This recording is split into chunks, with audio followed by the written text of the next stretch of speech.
If you enjoy listening to podcasts, it's a good bet you probably enjoy listening to audiobooks as well. Have you tried Audible? There are literally thousands of audiobooks and podcasts on Audible, with new titles being added every week. So here's the good news. You can try out Audible Premium or Audible Plus free for 30 days. You can listen anywhere, anytime, when commuting, exercising, running errands, or while doing housework. Check out the links in the show notes to access your free trial today.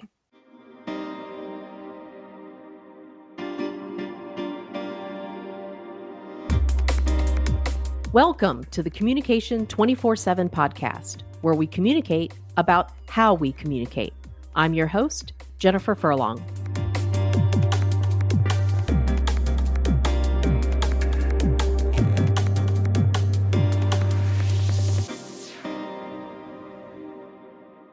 The CDC's Autism and Developmental Disabilities Network reports that 1 in every 54 children in the United States has been diagnosed with autism spectrum disorder. I had no idea that that number would be so high. According to the study in the Brain Sciences Journal, parents of children with autism, and specifically mothers, which again, why I'm talking to a warrior mom today, they often experience a poor quality of life due to higher levels of stress, anxiety, depression. They often experience increased parental fatigue, negative impacts on their social life, and they have increased vulnerability to severe diseases such as cancer. So there are a lot of challenges that are presented when you are a parent of a child with autism. So the things that I'm hoping to explore in today's episode, families living with autism, what do they do to ensure that they can remain healthy and happy? And what are some tools for communication that we could possibly, talk about, and are some communication forms better than others? And so Gina Uricchio, we have her in the studio today. I am so excited. Gina, thank you so much for being with us. Thank you. I'm so happy to have this conversation.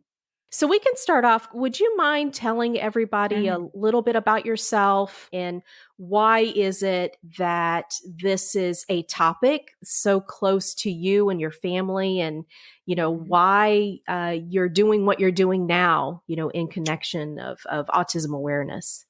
Sure.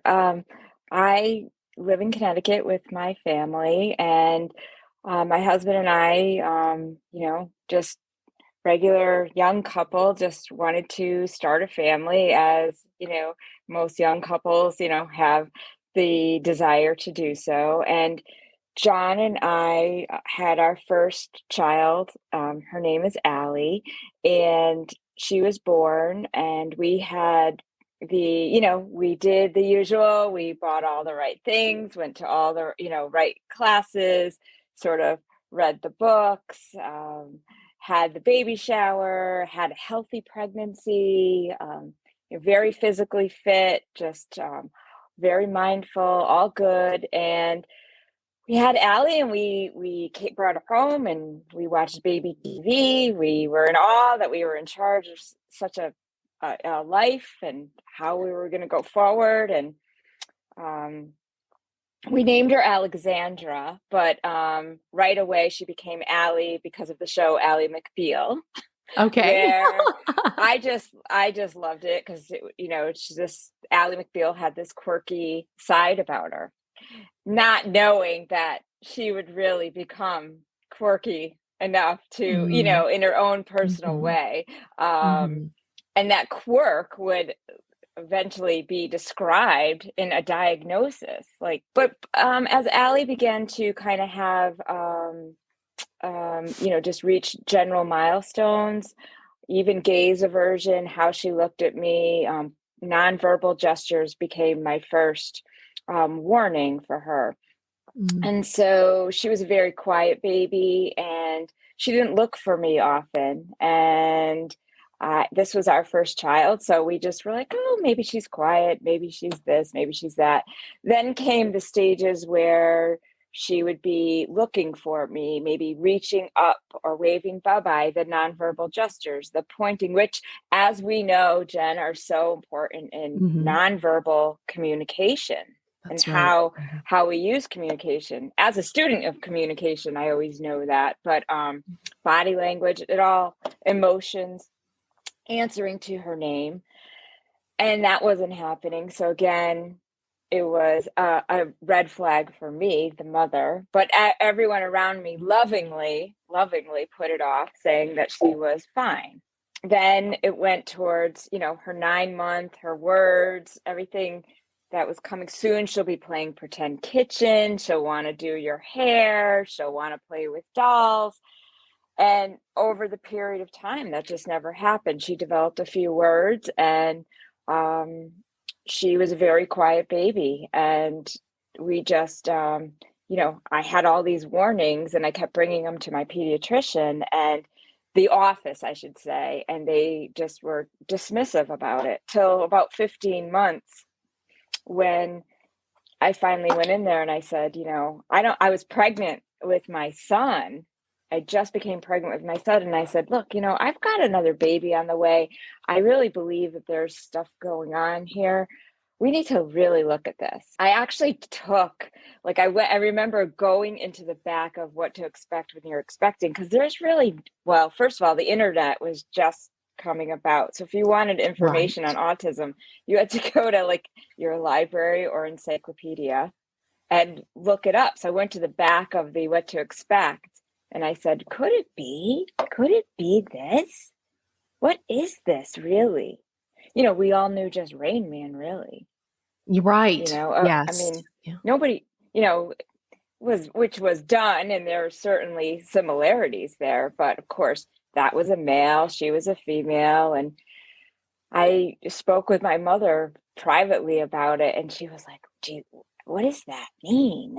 Are you sure? And then I brought it forth to the family and kind of tried to figure out and navigate how we were going to, my husband and I, address this situation. And immediately through the state of Connecticut, we called on Birth to 3.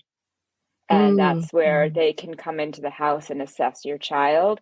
So I would encourage any family that's having any doubts, and especially any mother that has any doubts of what's going on with their kids as far as speech and physical therapy or movement or any of those cognitive milestones.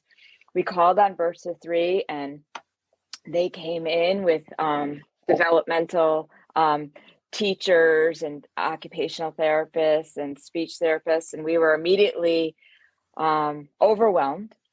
But we started assessments. But back then, you couldn't even get an assessment with a real developmental pediatrician unless you got a referral, not to mention a real complete diagnosis from a psychological evaluation, which would take years, which came out of our pockets. So by the time she was 4 years old, she was diagnosed. She was diagnosed at two by a developmental pediatrician with moderate autism.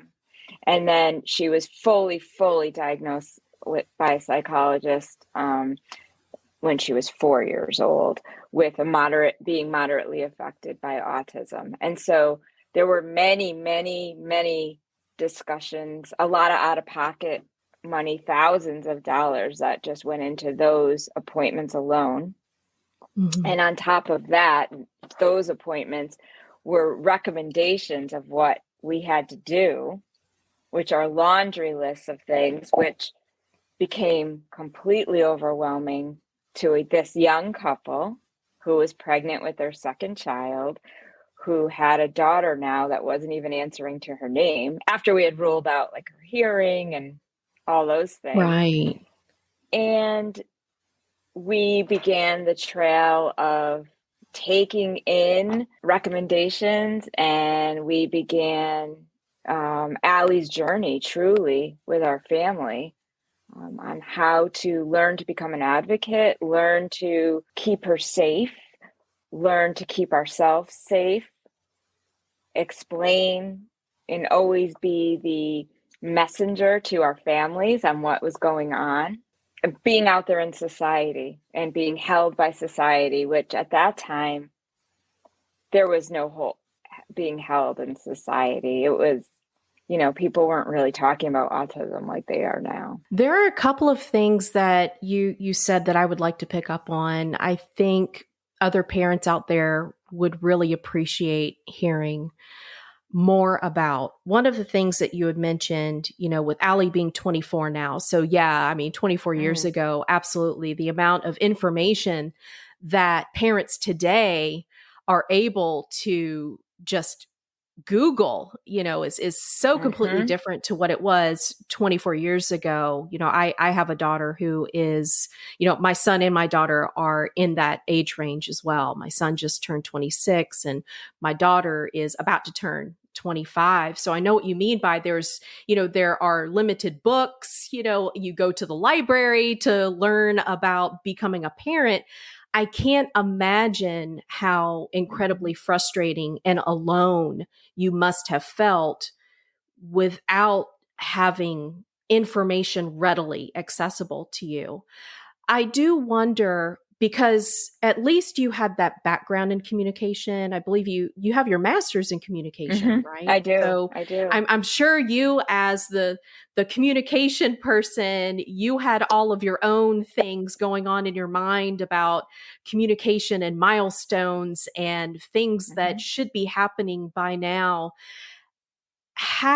What was that like for you emotionally? Because I think parents, even though they have so much more information that is readily accessible at their fingertips, from what I understand, it can still be an incredibly lonely and scary journey when you're wondering, you have these questions, and what that must do to you as a parent emotionally. So would you mind saying something a Sure. little bit about that, like your emotional journey, and how did you get through the self-doubt and I'm sure you must have beat yourself up, at some point trying to figure out what is it that I'm not doing, or should I be doing, all of those questions that went through your mind.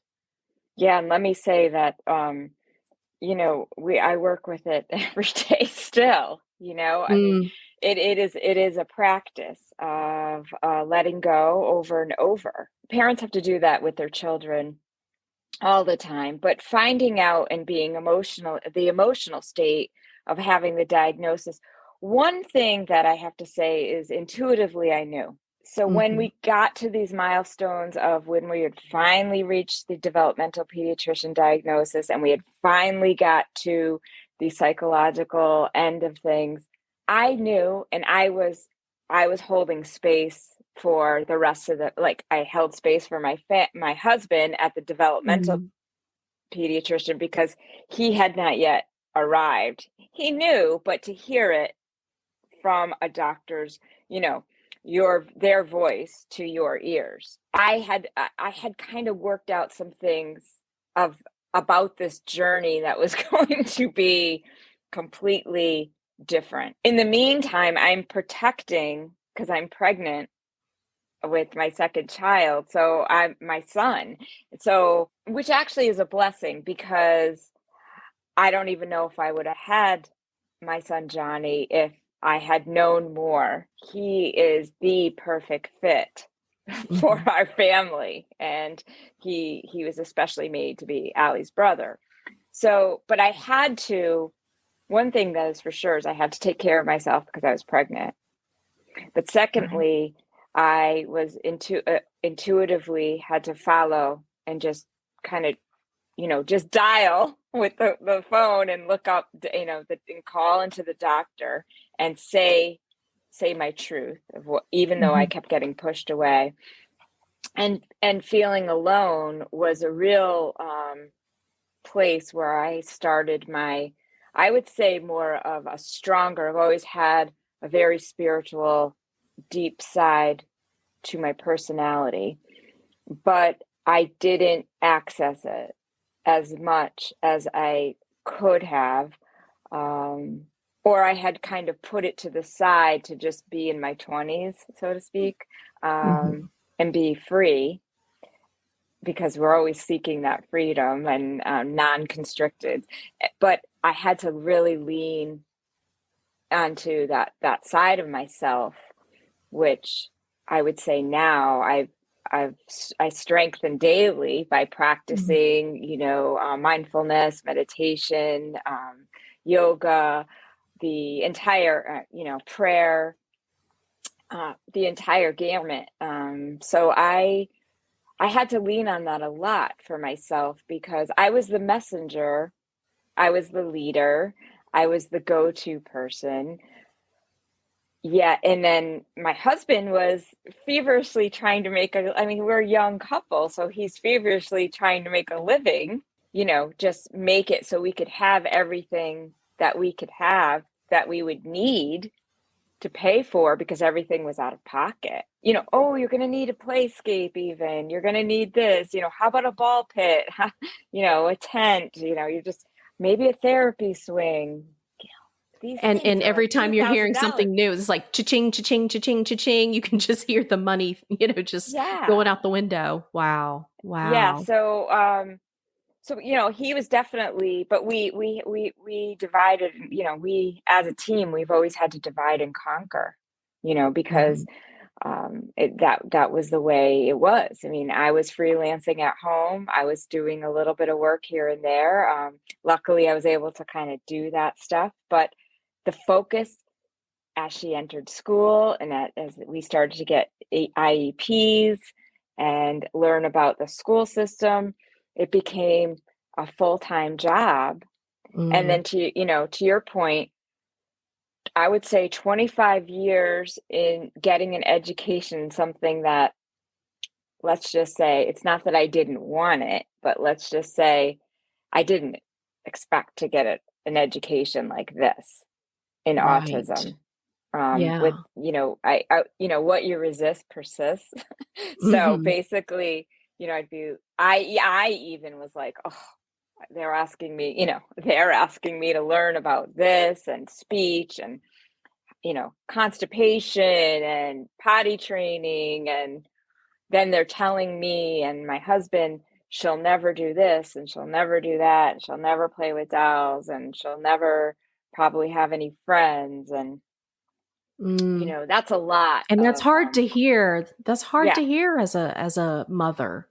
it's a lot of grief. Mhm. It's a lot of Mhm. grief and it's a lot of heaviness. And so, my quest always was, I guess there's a piece of myself too that it was like, how do I stay light in all of Mm, this and be light and feel, not let the heavy burden take over a parenting path that involves so much caregiving mhm. even till this day. And it shows up in different ways as adults Right. than a baby or a toddler or an eighth grader. But how do I stay light? How do I keep that version or that piece of myself that is Gina without Right. disappearing into a motherhood that involved so much caregiving? Because I Right. had my son, and Yeah. I am, not only that, I am a wife, a mother, a sister, a friend. You touched on it, so well in the introduction about a mother's health, mother's marriages, friendships, socializing with families, what other typical families do, it's all been addressed here. It's all been Yeah. experienced. It's all been places where we've had to say no, places where we've had to leave, places where John and I have had to go separately. Mm, I've had my health journey as well with being diagnosed with breast cancer mhm. in 2013, where I when I got the call, I was like, I can't die. And then I realized even then, so Allie was probably like 14 then, even then, 14 years into it, I was yelling, I can't die. And then I hang up and I'm like, wait a minute, I'm going to die someday. Mm. Maybe I knew I wasn't going to die from that, Right. But from the cancer, someday. but I was like, someday. So, again, opens another road, another journey of perspective, and how do we look at this, and caring for adults with, these children, who there are many Mm-hmm. now. You said the statistic, how it's Mm-hmm. changed since Allie was Mm-hmm. diagnosed. She was one in, I think it was 250, and it Wow. was mostly boys. And Mm-hmm. now all those kids are 24, 25, coming up to Mm-hmm. be adults. And how are we as a collective caregiving? How are we taking care of these mothers? How are we taking care of these marriages? How are we taking care of the typical child in the family that eventually it isn't talked about, but is ultimately will be the caregiver after the parents are gone? They're Right. really, really Yes. hard conversations, and really difficult conversations, and they're sad, Mm-hmm. because society, as I'm finding out, for an autistic adult, or adult with special needs, I should say, Mm-hmm. all encompassing the umbrella. And we know the mental health issue in our country, but where are these people going to live? Who's taking care of them? Because Mm-hmm. I'm here when Allie gets home at 2 o'clock, or if she doesn't go to program, or it was shut down, by the way, during COVID, Yeah. which leads to, an adult with autism is different than an adult, a young girl with autism, Yeah. because now she has become a beautiful, beautiful adult with likes and dislikes. She Mm. does know how she's perceived, but she also relies a lot on some time and freedom for herself. Mm-hmm. And she needs it, because when she goes out into the world, like you and me, we found this Mm-hmm. out, can be very overwhelming. But Yes. she's contracting sensory, she's contacting, speech, she's hearing multiple sounds, she's experiencing sensory as far as smells, she's giving her best self, shining her light, but it's a lot for her to Mm-hmm. communicate, to try to volunteer, to participate, to be happy out there in the Right. world, grocery shopping and things like that. So she needs a lot of time when she comes home to just break it all down. Similarly, when you hear, when you talk to friends, are like, I need like an hour before I can talk to my spouse before Yes. we get in the door, or I need, at least 10 minutes. Somebody just, Let me I want to, decompress. Yeah. she needs like 8 hours of so she'll be out in the world for 4 and in, you know, decompressing. And we begin to give her that freedom, because I can get freedom.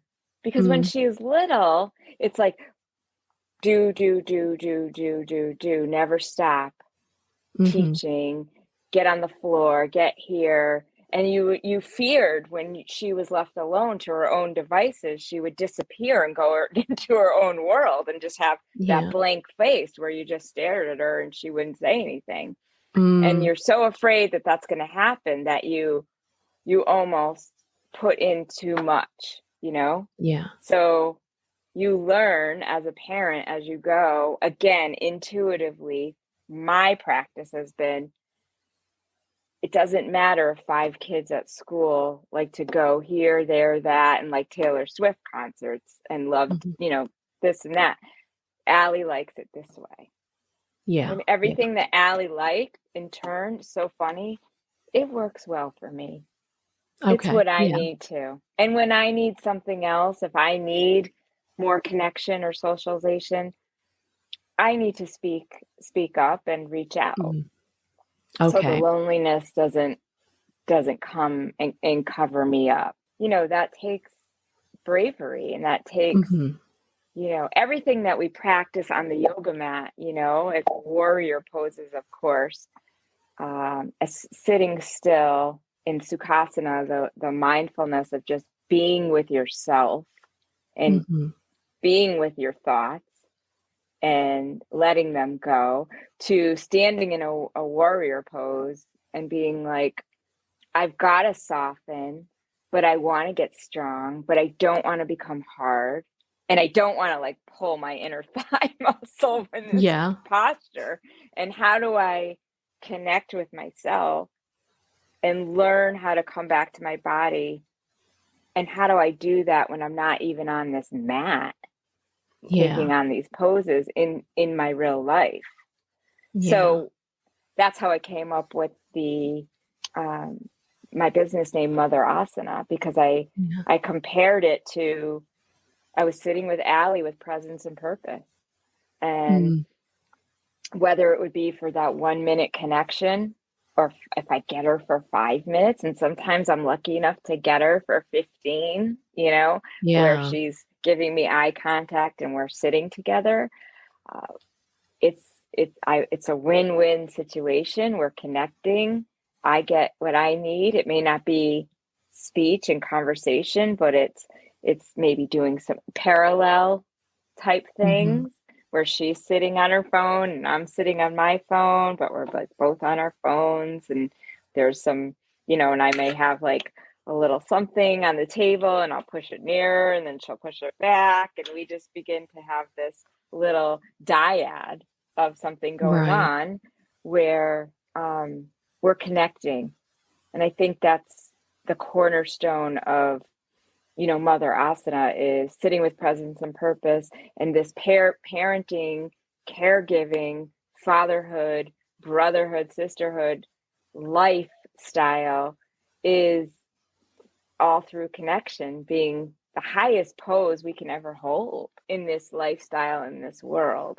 And how do we Yeah. do that? And how do we take care of ourselves and take care of each other in the family, and still have, I guess, a quote unquote normal sort of second half of life, with that, maybe not an empty nest, but having pieces of a nest, that are beautifully brought together, just as a bird would Mm-hmm. make a nest. Right. How does it look here? So how do we all get freedom? How does my son get freedom? How does John and I as a couple get freedom? How does Gina get freedom? Mm-hmm. How does Allie receive freedom? And really, Yeah. freedom in a house that houses autism, with all that constrictedness and all that OCD and all the ADD and all the, not, the silence from the non-speech. So incredibly challenging. And that's why, I wanted to have you on the show to do this episode, because I know that there are so many families out there, so many mothers out there who will listen to this, and Hmm. they are going to be able to connect so well with everything that you are saying. I want to go back just a little bit. When we talk about the communication between couples, Hmm. who are parents of children with special needs. And then you talked a little bit about the communication that needs to happen, with your son. So with anybody else, who has other children, in the family. What does that look like for you and your family? Do you specifically set aside time where you focus on checking in and what's going on with you, and how do you make sure that you're maintaining that strong connection while remaining open for the other person to feel like they can bring up issues as they come? How do you maintain that Mm. type of an environment for everyone in the family? Well, I would say I'm the best. Mm-hmm. I would say that I am the best example of that Mm-hmm. because I I am the one who probably speaks up first because Mm, I yeah. feel it the most. Mm-hmm. So it's that sort of put upon energy of being the touchstone in the house Mm, of everything that Allie does mm-hmm. and is doing. I'm in charge of. So I almost liken it to, believe it or not, it's almost like a marriage between me Mm-hmm. and Allie, in a Mm, mini mm-hmm. marriage. And then there's my marriage, and then there's the family. Mm-hmm. Mm-hmm. And so you start building, these conversations, and sometimes they just come out as overwhelm of, Yeah. I just can't. I'm missing things. I'm not tracking things. So it may just come up as a feeling of course we all feel it. You go on Mm-hmm. Facebook, you go here, you go there. You're like, well, is everybody hanging out without me? Right. Yeah. you Yeah. know? Yeah. So, Mindy Kaling's book there, so funny, but like, yeah, everyone is hanging out without you Yeah. because Yeah. you can't really do what they're doing because, you could go to a concert, but if your kid doesn't sleep through the night, you need to be home at like, 10 o'clock. Well, I need 9 hours of sleep, in order, I know what I need to wake up the next Right. day, and so you're starting to realize like what's important for your body as opposed to Mm-hmm. what's important for showing up. So your connections again with friendships and socialization become very specific to what fills you up, not what empties you. Ah. And Okay. so I think that that's always been the practice in the house, for my son as well, is, if it doesn't make you feel good, I Mm-hmm. always use the example of, it's kind of like food. Like if you don't Right. like that type of food, you don't go eat Mm-hmm. it the next day Right. again, or if it makes you sick to your stomach. Right. So Yeah. how do, and that's more when he was young. And so he was able to, have his own life and navigate, and have his friends and he's naturally quiet as well, more of a participant, I would say an observer participant. So Okay. he's got a keen sense of intuition and actually knows how to use it very well. Um, Yeah. but he could be Mm-hmm. criticized, by using it too much, as anybody with an intuitive sense Mm-hmm. could be, because you got to get out there in the world, Right.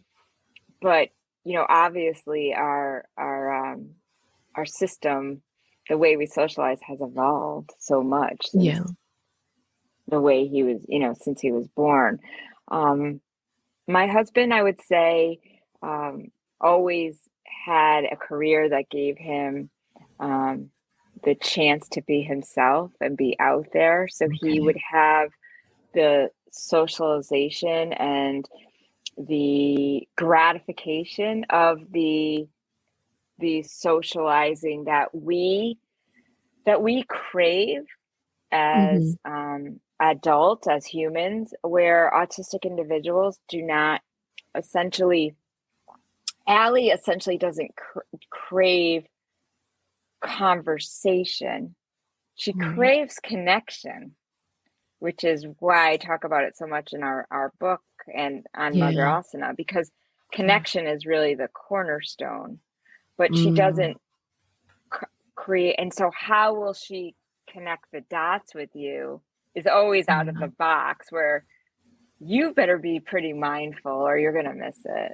For instance, Yeah. on the day of my son's college graduation, which was a Mm. big, big deal in our house, because here we Yeah. have this kid, right, who now he's graduating, and that's a big accomplishment for this Yeah. family, Yeah.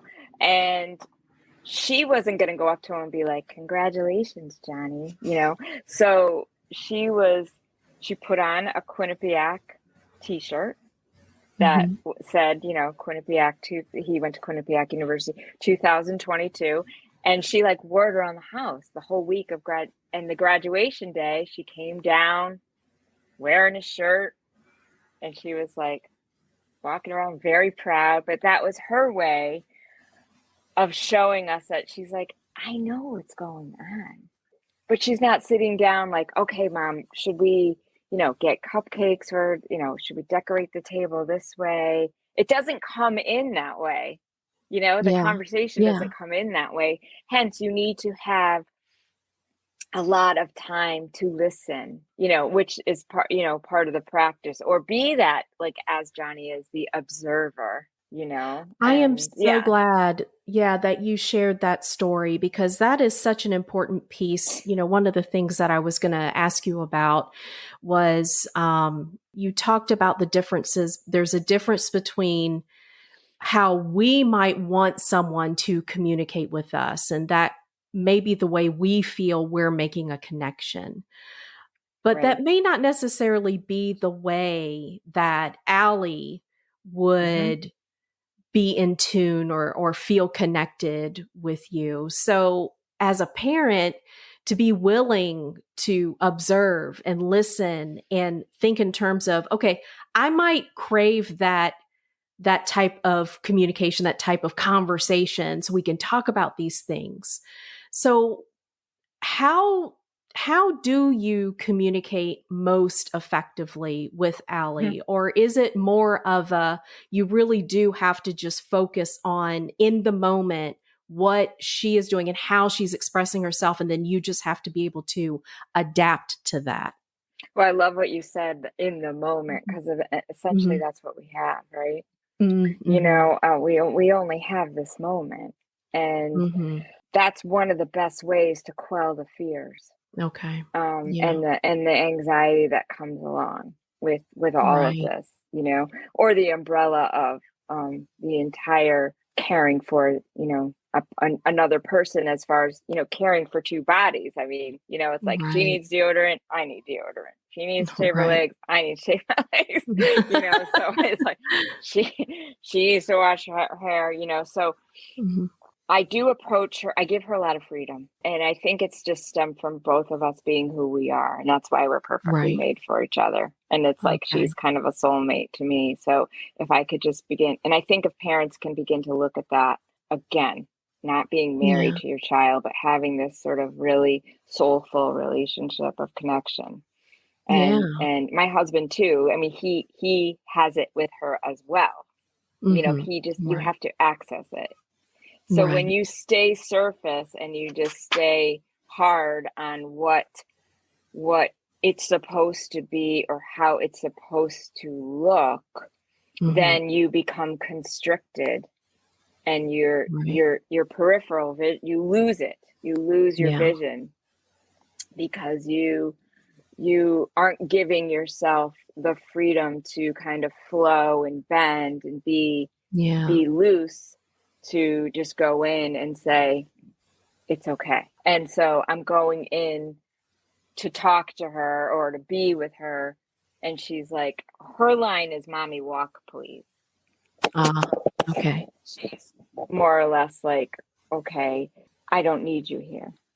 Right. It's her very polite way of saying you can take a or, walk. or she'll say, shut the door. But Mommy, walk, please. So, she hears me coming when I come up the stairs, to kind of be like, hey, what's going on? What are you doing? But really don't go in with a lot of strong laughter or words or a loud voice. It's very soft. I kind of go in with, she likes hand scratching. So more tactile, like going in, scratching her hands, maybe going in and getting on top of her head, like giving her some deep pressure on her head, or just kind of pushing at her feet. Or sometimes I'll clean up her room and then leave like a little book out that we haven't talked about in a while. And I'll be like, isn't it funny? If summer's coming and it's a book about summer, or I'm anticipating a discussion about snow, I heard it was going to snow. I'll like put a book on her bed, and then I'll like see what she does with it and whether she wings it across the Yeah. Yeah. floor. Like, what is it? I don't care about this. And I'll be like, and I'll look out the window. I think it's gonna snow. Oh, the book is on snow. And then Right. I sort of like circle in, and I'm like, Okay. wow, it might, probably gonna start winter's coming. Wow. Oh, what? Christmas, we're gonna start seeing things in the stores. And so I'm building her program in her life that way, which is another reason I wrote the book through the seasons, because the Mm-hmm. seasons and it just goes through the seasons of our life and how Mm. we all know becoming a mother and being a mother, it was like, well, age 13 was definitely different than age 14 summer. And then when the Yeah. summer they first learned to drive and the summer they went away to school, every season changes. Every season in your life is different. How And I find that it's not so overwhelming that way. So we look at the season, we can bring in a curriculum, we can talk about things, what happens in our world, what happens when we change seasons, and then how we don't like certain seasons or how things frustrate us about change. And that's how we really talk about it as a family, as well. Yeah. It's just kind of, I would say, through the seasons, more or less. That way we're not biting off as much. Like my husband and I'll say, well, we'll really need to work on this fall, but you know what? Let's just wait till next summer to try that, airplane ride to the wherever, or we'll Right. road trip, or maybe, trying to do this or that. Let's just see what she's ready for, instead of Yeah. saying, we've got to get this done. I love that you just said that because I think that's an important, what is she ready for? We actually Mhm. have a couple of Yeah. comments coming in from our YouTube channel. Good morning. Do you have any tips for communicating with autistic twins? And unfortunately, it got cut off. The rest of it quite different too. And then we can't see the rest Yeah. of it. But communicating with autistic twins. Mm. Wow, I imagine that would be challenging because you're still talking about two completely different individuals at this point. Like, I think to your point, when you're talking about getting to know Allie and what are her likes and what are her dislikes and being able to anticipate, what's the best way to approach different topics and how to communicate effectively. I imagine if she were a twin, now you have double it. You can't assume that they're going to have all of the exact same likes Oh, and I would dislikes. imagine they would be Yep. the exact opposite. Like if I Probably. was just going to start to put that out there, like this one likes Mac. Well, and funny thing is, I didn't have autistic twins, but my kids are 22 months apart. So there was a Mhm. time where, Allie couldn't even, when my son was learning to eat his oatmeal, Mhm. and she sensory wise couldn't even look at his face with oatmeal on Mm. it. Okay. She Yeah. would just freak out. So I Yeah. had this old-fashioned kitchen where I would, had Johnny in the hall, like the dining room hallway, and I would have Allie on the kitchen table here, Yeah. the wall, and I would feed him so I could do both things. Oh, So I would feed him wow. his Okay. oatmeal so she wouldn't see him. I mean, he really loved oatmeal, okay? But, Right. and she wouldn't gag because Right. again, I'm doing all this by myself, right? Right. And but I would say to that mom, first of all, you're certainly not alone. Mm. I would say that to be patient with yourself, and I would say to give the three of you as much freedom and space as possible. I find that the space and the freedom first brings a beautiful foundation to how to begin, because Mm. everybody's energy is more still. And I find the autistic individual really, really relies on that safety. I think parallel play is probably one Mhm. of the better ideas. And I would say communicating without a lot of noise and language, whether you're doing it in a parallel floor time where maybe you're the mediator, but they're have maybe one has a different activity and one has, two different activities where they could overlap or you could Mm-hmm. switch and allow the kind of organic process to kind of come together and allow communication to be, where their strengths are, which is, Mm. perhaps, Allie always liked writing things down. Oh, we always had scraps of paper everywhere in the beginning, we Oh. were like, when she learned to write and stuff. So it's like, leave it here or don't leave it here. Mm-hmm. Or do you want this mac and cheese or take it? Here's where we're going to go. This is what we're going to do, and checking it off. Happy or sad and drawing, so I feel like that's another great way to communicate with double the, I would say, the work as a mom Mm-hmm.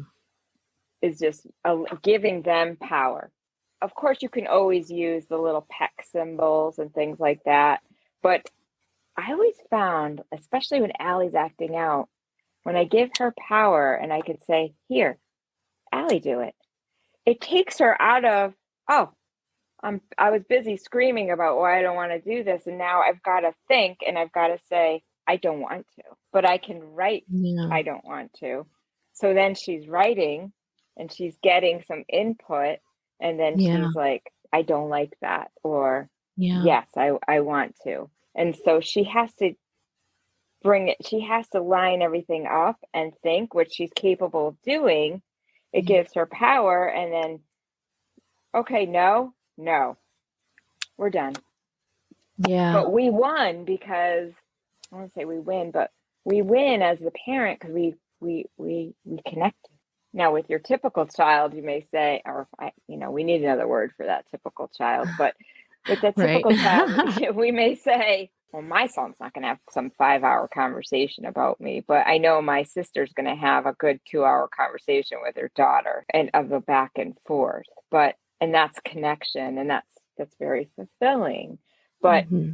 I feel like the way to address the loneliness and the connection and how, the closeness is really saying like, I did connect with her today. It might have only been 1 minute, but you know what? I was grateful and thankful that she worked through that. And the other parts of the day, I may be statuesque with her, but, just sort of bringing her food, dropping off food, doing whatever. And then, so I pockets of the day and just picking and choosing, how am I going to connect and how's it going Wow. to fulfill me, as well as fulfill her so we can grow with this, and Mm-hmm. I guess it's like, it's become a practice. It's like leave the book on the bed or when we give her a shower or talking about things that she doesn't want to talk about. Maybe when she's in the shower because she's concentrating on water, but she's hearing me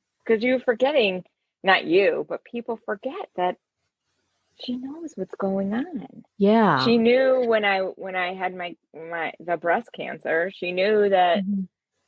there was something going on with that Yeah. woman who is always in my face. And now she's Right. upstairs and she Right. is not coming down to like Mm-hmm. be like, put deodorant on and do all this stuff, Right.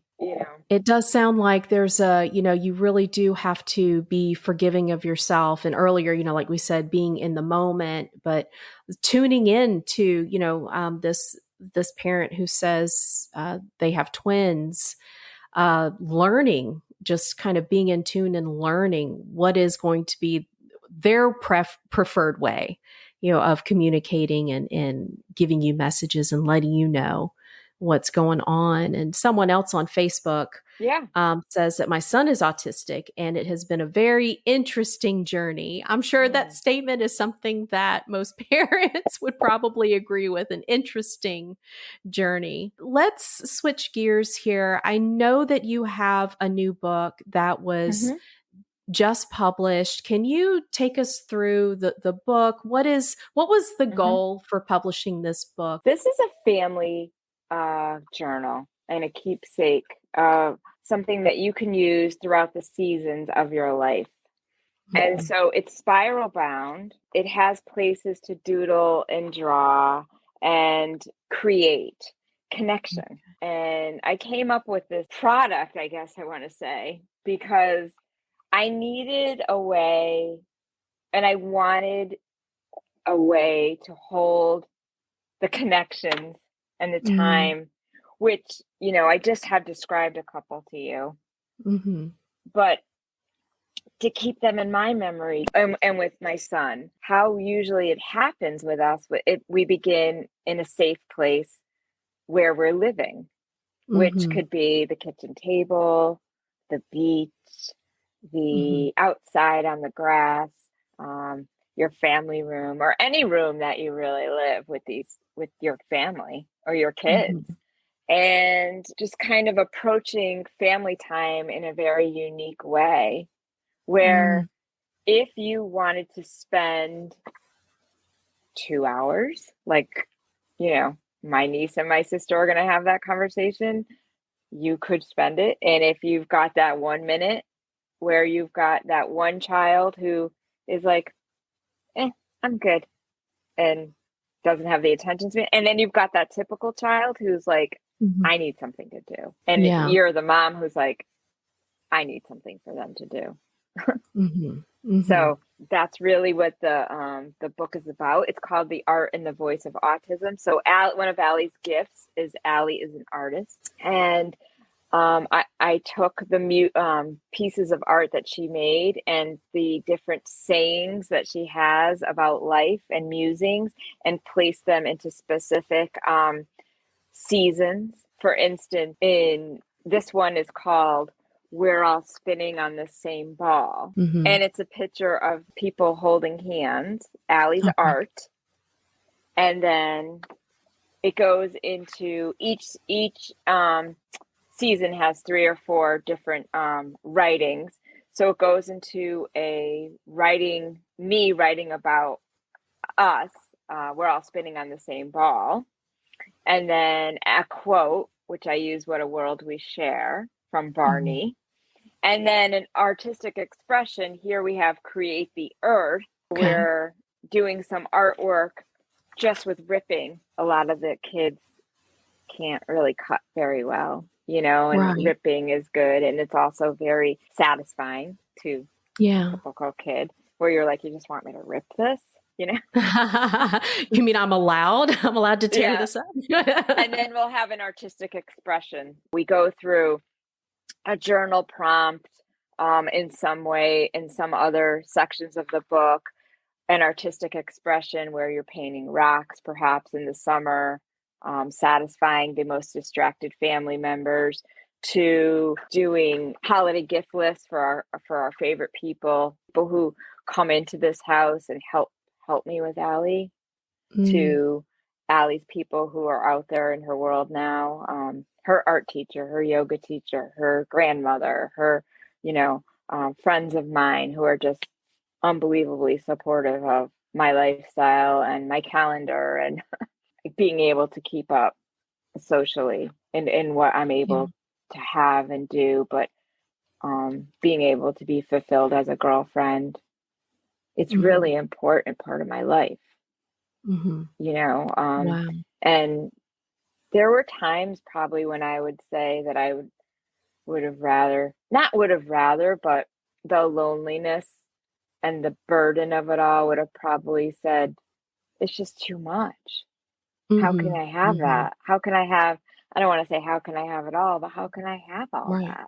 I kind of went back to becoming a blank face in the society, to becoming a voice for Allie, a voice for myself, and a voice for all women, and mothers and caregivers, to take a nice look at how they're nurturing themselves. It gives something to the caregiver. The insights give to the caregiver. Expression give to everyone. The recipe and the other activities are ways that you can just engage anybody, but the insights really could give insight to you in your life, you don't have to Right. be a family with special needs to use this book. Oh yeah, absolutely. That's Right. what I was thinking. I mean, so many of these concepts that you're talking about could be so incredibly useful. I love that you're focusing on the family aspect of it and the Hmm. book. That you're just providing so many different. It's such a great variety of tools and ideas and topics and just ways of expressing. And you really Hmm. have taken the time to think through practically on an everyday basis. And I think that's why I appreciate you've created this book versus any other book or any other website that you could go to. I think because of this book coming from your experience and your background and the knowledge that you've been able to develop, over the years, you're really taking a holistic view at the family and just all the different ways through which communication and connection Hmm. can happen. And it's so important to focus on taking care of yourself and your relationships and learning how to be in the moment and adapting, Hmm. to what needs to happen. I think this is just something that is going to be so helpful. I mean, to the Thank to you. the parent that was talking about, how do I communicate with twins? I mean, here you go, right here. I mean, it's you get two of them, right? For each Yep. twin, or and then it was Candy earlier, the Facebook user, who said that her son is autistic. It's been an interesting journey. So hi, Candy, thanks for letting us know. Yeah.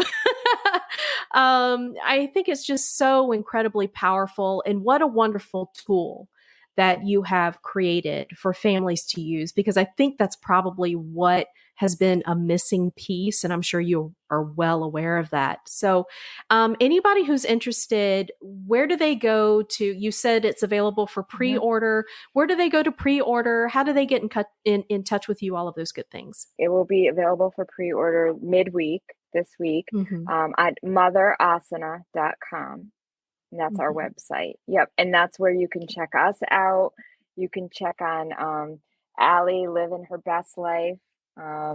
That, going out in the world with her coaches and people that, we've invited to be part of our family, to be with her and share our lives with her, with them.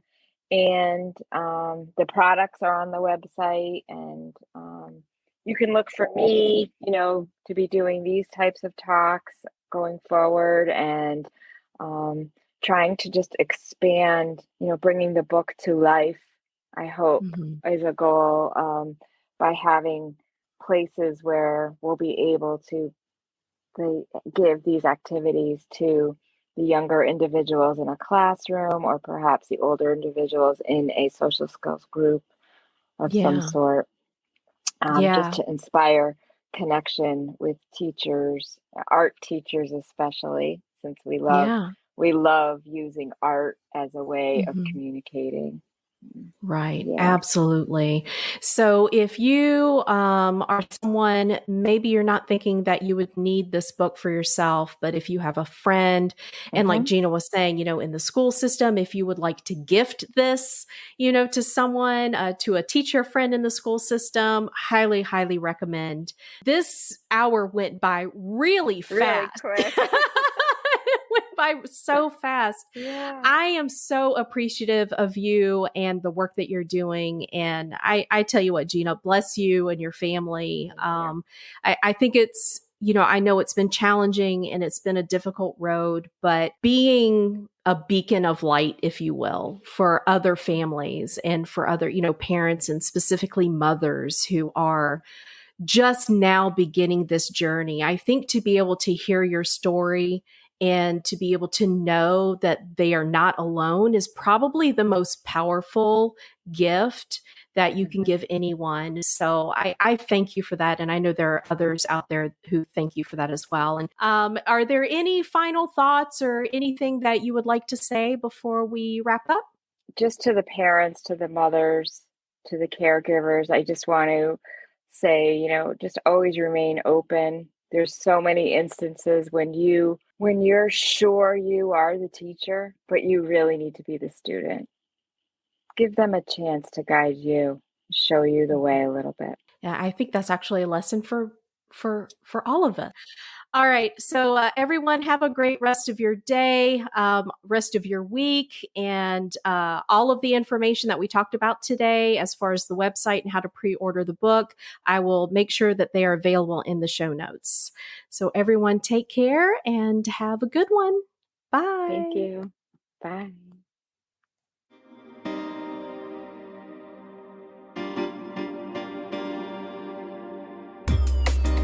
Thanks for listening. If you enjoyed this episode and you'd like to help support the podcast, please share it with others, post about it on social media, or leave a rating and a review.